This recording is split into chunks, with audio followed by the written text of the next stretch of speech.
Today, we're diving into an ancient philosophy that feels more relevant than ever, Stoicism. Now, try to think of it less like a dusty old textbook and more like a mental operating system, a practical toolkit designed to help you thrive in a chaotic world. Let's dig in and see how it works. So, let me start with a question for you. In a world full of endless notifications, political drama, and just all of our personal anxieties, how do you actually find any sense of peace? It's a problem we all face, right? The constant stream of information and events can feel so overwhelming, like you're being pulled in a million different directions at once. But what if I told you that a philosophy developed over 2,000 years ago has a solid, surprisingly modern answer to that exact problem? It's not about escaping the world, but about fundamentally changing your entire relationship to it. So, what is this answer to all the chaos? Well, to really get the Stoics' practical advice, we first have to understand how they saw the universe itself.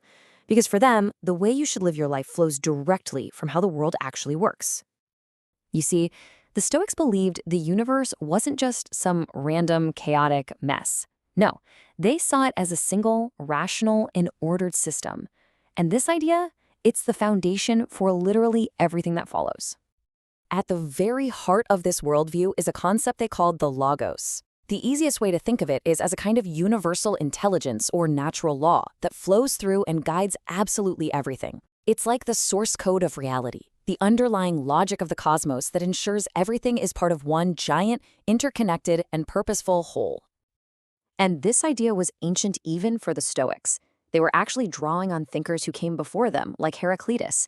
Notice how this quote frames the logos, or the word. He's saying, this isn't my opinion. This is a fundamental truth you just have to listen to. And the ultimate reality, it's that all things are one. This all leads to this really powerful metaphor the Stoics loved, the world as a great city, a cosmopolis. In this view, we are all citizens of this universal city, all of us bound by the same natural law. The big takeaway here is this. We're not just lonely individuals floating around in a chaotic world. We are essential parts of a single, coherent, and purposeful system.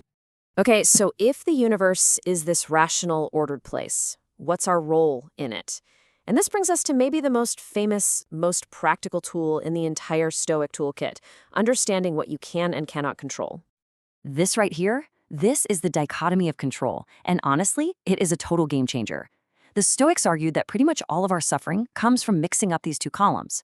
We burn ourselves out trying to control things on the left, our health, our reputation, what other people think or do.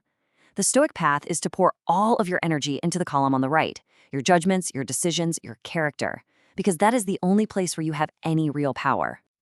And that is exactly what the Stoics meant by virtue. For them, virtue wasn't some boring list of rules. It was the skill of aligning your inner world, the stuff you can control, with the rational nature of the universe.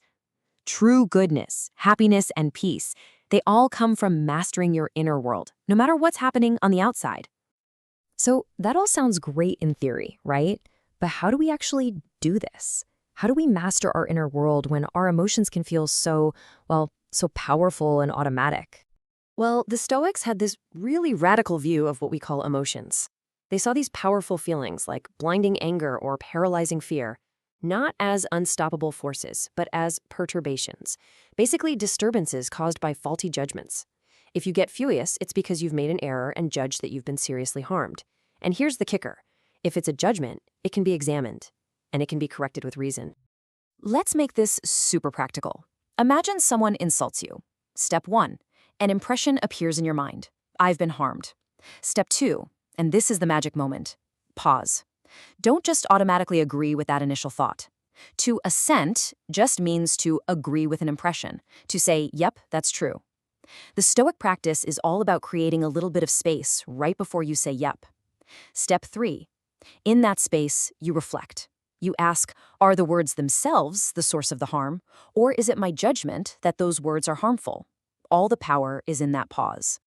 The Roman Emperor Marcus Aurelius, one of the most famous Stoics, gives us this incredible image to hold on to. The chaotic events of the world are the waves just crashing against you again and again. But your core self, your reasoning mind, can be like that headland, unmoved, stable, and resilient, just letting the chaos die down around it.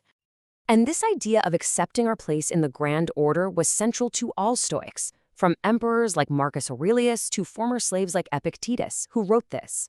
The point isn't that your life is meaningless, but that it's part of a much larger plan. And that's actually liberating. Your job isn't to control the whole story, just to play your part as well as you possibly can. So how do you maintain this grand perspective in the middle of a stressful day? The Stoics had a very practical answer: a daily practice of self-examination. It's like a mental audit at the end of each day to see where your judgments were on track and where they got knocked off course. Epictetus recommended reflecting on these verses each evening. From them, we can pull a simple 3-question review. What did I do wrong today? What did I do right? And what duty did I leave undone? The goal isn't self-criticism. It's about daily course correction. It's the training that helps you become that unshakable headland. So why are we still talking about this 2,300 years later? Well, because this operating system has had some serious staying power. I mean, just let that sink in for a moment. This system of thought has been guiding people through plagues, wars, the fall of empires, and the anxieties of daily life for over 2 millennia. And its influence is everywhere, often hidden in plain sight. The Stoic idea of a universal natural law, it helped shape Roman law. The concept of the logos was profoundly influential on early Christian thought. And perhaps most directly today, the core idea of modern cognitive behavioral therapy, that our feelings come from our thoughts about events, not the events themselves, that is 100% pure, unadulterated Stoicism. So let's end with a crucial clarification. The classic image of a Stoic person is someone emotionless and grim. That is a complete misunderstanding. The goal of Stoicism isn't to kill your emotions, it's to understand them. It's to stop being a slave to your knee-jerk reactions and instead achieve a state of inner peace and freedom no matter what the world throws at you. Which leaves us with a final thought, a challenge for you. Think about your life right now. What is the one thing outside your control that is causing you stress? And what would it feel like to apply the Stoic lesson and simply choose to accept it?